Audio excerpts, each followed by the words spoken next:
আসসালামু আলাইকুম রহমতুল্লাহি ওবরকাতুহু। সম্মানিত দর্শক, রাষ্ট্রীয় অতিথি ভবন যমুনা, যেটি কিনা এখন প্রধানমন্ত্রীর সরকারি বাসভবন, অস্থায়ী সরকারি বাসভবন।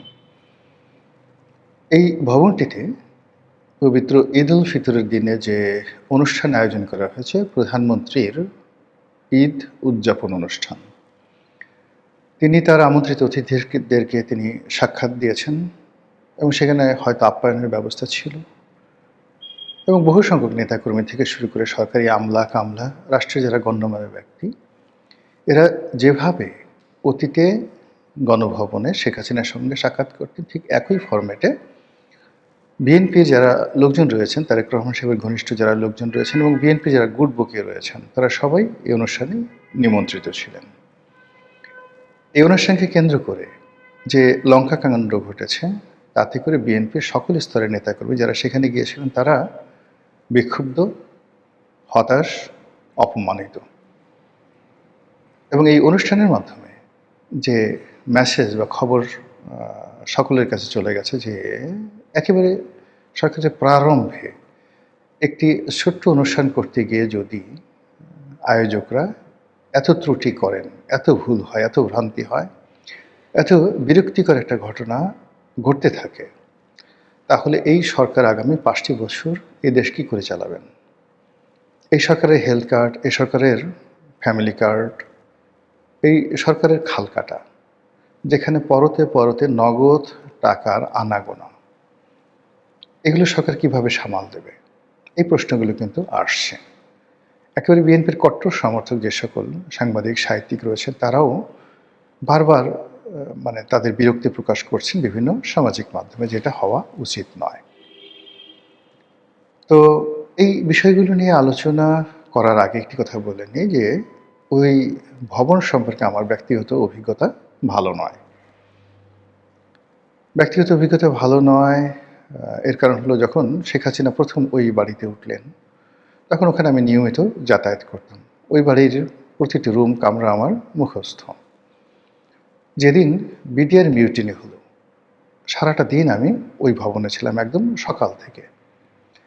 ফলে যা কিছু হয়েছে ওই ভবনের মধ্যে এবং যা কিছু আমি দেখেছি এবং পরবর্তীতে আজ অবধি যা কিছু ঘটে চলেছে, আর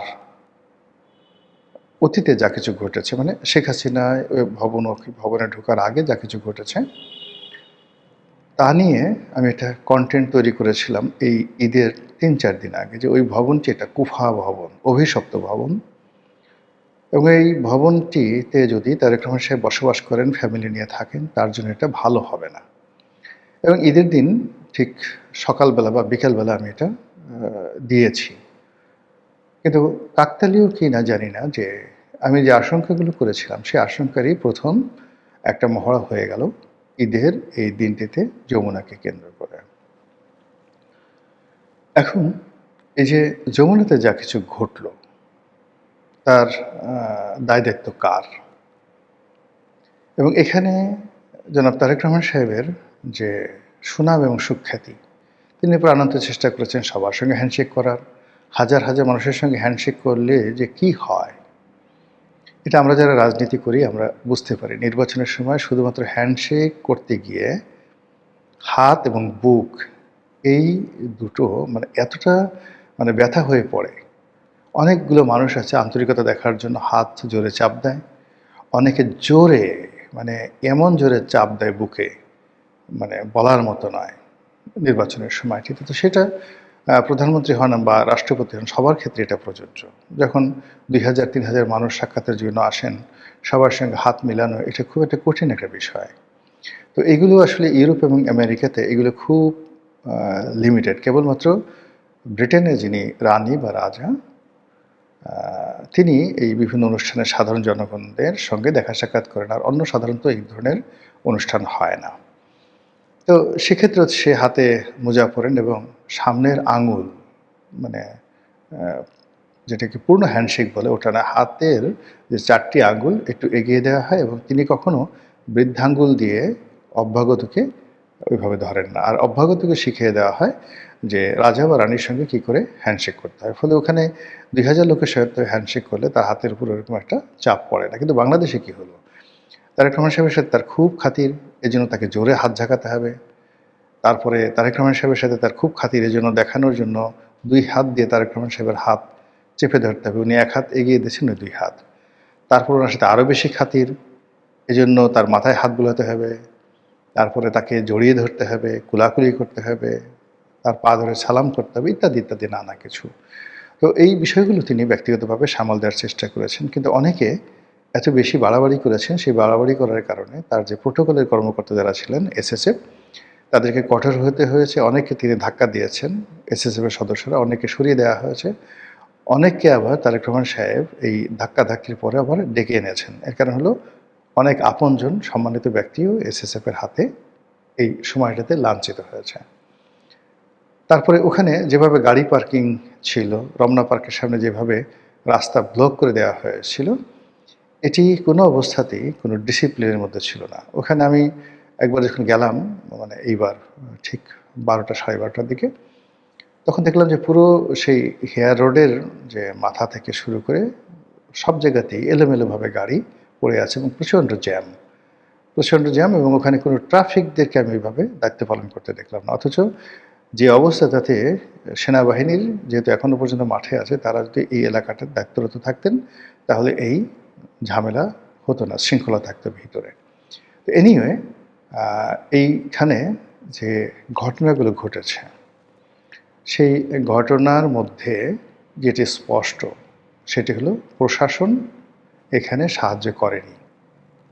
আবার বলছি, এই অনুষ্ঠানটা সুন্দরভাবে সুচারুভাবে হোক, প্রশাসন সহযোগিতা করেনি। যে সকল বাহিনী রয়েছে নিরাপত্তার দায়িত্বে, তাদেরকেও ওইভাবে দায়িত্ব পালন করতে দেখা যায়নি। It's a very very bad message. তারপর যারা নেতাকর্মী, তারা প্রধানমন্ত্রীর সঙ্গে দেখা করতে গেছেন। তারেক রহমান সাহেব যে এখন আর ভাইয়া নন, তিনি যে একটি রাষ্ট্রের উজিরে আজম, প্রধানমন্ত্রী, তাকে ওইভাবে সম্মান করতে হবে, ওইভাবে মর্যাদা দিতে হবে। শুধু তাই নয়, তিনি যে বাড়িতে বসবাস করেন, সেখানে যাওয়ার ক্ষেত্রে, কথা বলার ক্ষেত্রে, ছবি তোলার ক্ষেত্রে একটা শালীনতা থাকবে। সোশ্যাল মিডিয়াতে যে সকল ছবি এখন রীতিমতো ভাইরাল হয়ে পড়েছে, সে সকল ভাইরাল ছবি সামাল দেওয়ার জন্য কে বা কারা, কোনো বাহিনী, মানে বট বাহিনী তো অবশ্যই, এখন সেটা কাদের বট বাহিনী, আওয়ামী লীগের না বিএনপির, আমি সেটা বলতে পারবো না, সেখানে জনাব শফিকুর রহমান সাহেবের কতগুলো ভিডিও একেবারে সামনে এনে দেওয়া হয় যেন লোকজন সেটা নিয়ে ঠাট্টা মশকরা করে। জনাব শফিকুর রহমান সাহেবের যে অনুষ্ঠানটি ছিল আন্তরিকতায় পূর্ণ, মানে বিরোধী দলীয় নেতা, তিনি যাদেরকে দাওয়াত করেছেন সবাই তার আপনজন, অনেকের সঙ্গে তার ব্যক্তিগত সখ্যতা খুব বেশি ছিল। ফলে অনুষ্ঠানটিকে আনন্দময় করার জন্যে শফিকুর রহমান তিনি কারোর সঙ্গে হ্যান্ডশেক করেছেন, কারোর সঙ্গে কোলাকুলি করেছেন, কাউকে পিছন দিক থেকে খোঁচা দিয়ে খুনসুটি করেছেন, কাউকে পিছন দিক থেকে জড়িয়ে ধরেছেন। এই কাজগুলো আমরা কিন্তু অহরহ করি, সবাই করি। এবং মানুষ যখন খুব কনফিডেন্সের মধ্যে থাকে, ভালো মোডে থাকে, আনন্দের মধ্যে থাকে, তখন এই কাজগুলো মানুষ বেশি বেশি করে। তো ডক্টর মোহাম্মদ ইউনূসের জামানাতে যেভাবে জামাত শক্তিশালী ছিল, আর তার আগের ১৬-১৭ বছর ধরে যেভাবে তারা নির্যাতিত এবং নিষ্পেষিত ছিল, সেই সুদীর্ঘ কাল পেরিয়ে জামাতের এবারে যে এটি ছিল বর্ণাঢ্য, আনন্দঘন, এবং সবাই সেখানে উচ্ছ্বসিত।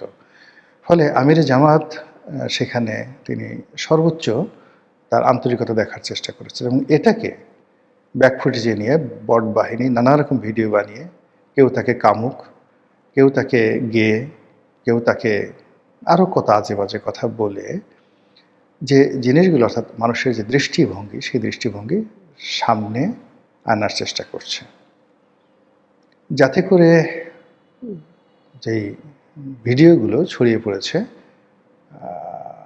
যমুনাকে কেন্দ্র করে, সেগুলো সামনে না আসে। কিন্তু আলটিমেটলি এক্সট্রিম পর্যায়ে কোনো অশ্লীলতা বা অশ্রাব্যতা, এটা মানুষ বেশিক্ষণ দেখে না। আপনি যে কোনো ব্লু ফিল্ম বা যে কোনো একটা বাজে জিনিস একজনের সম্পর্কে ক্যারেক্টার অ্যাসিসিনেশন ছেড়ে দেন, এটা কিন্তু আসলে ভালো মানুষগুলো দেখেই না, একেবারে দেখে না। তারপর কারো যদি নজরে পড়ে তারা এড়িয়ে যায়।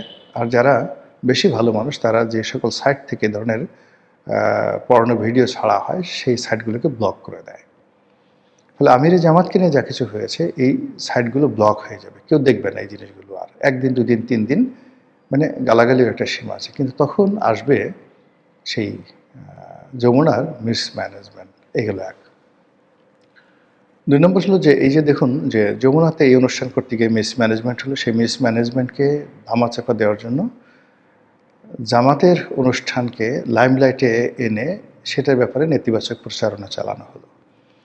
এই নেতিবাচক প্রচারণার ফলে জামাতের যে বিশাল বট বাহিনী আছে এবং মানুষের ক্যারেক্টার অ্যাসাসিনেশন করা, কারো খাট কাঁপানো, কারো ব্যক্তিগত জীবন, কারোর সাথে কারো বিয়ে দিয়ে দেওয়া ইত্যাদি যে জিনিসগুলো আছে, সেটা জামাতের বট বাহিনীর কাছে এখন অন্যান্য বট বাহিনী, সেটা বিএনপির হোক, আওয়ামী লীগের হোক বা অন্য কোনো দলের হোক বা এনসিপির হোক, তারা এখনও পর্যন্ত ইনফ্যান্ট, নবজাতক শিশু।